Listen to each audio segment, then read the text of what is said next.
He maha ngā kapa o te tairawhiti tū i te rānei. Toko maha hoki ngā whānau. Me ngā kai tautoko i takahi te ara. I te tairawhiti rāno ki puke kura ngā motu ki te mā takitaki.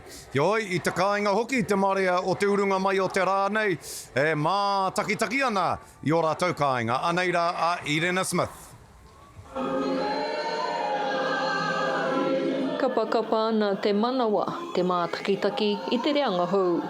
My heart is thumping. Wasn't what I expected. I sort of watched a bit of it at one of their rehearsals, but they just have my heart with them, every which way. Uia mai koe whakahuatia ke ko wai te whare nei, ko ngā uri o Paikea e ū mai ana. They brought the sunshine. Hey, they brought the sunshine to the game and it was awesome. Yeah, they were all lit up.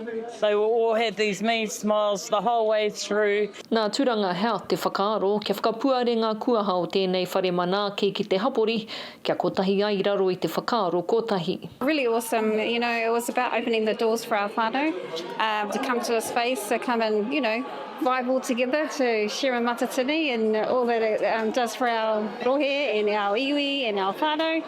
He hokinga mai ki te atāmira mo te hoko whitu atu, he ki te ngā kanohi, he hokinga mahara. My heart's, because, you know, my dad used to be with Tweenie and them.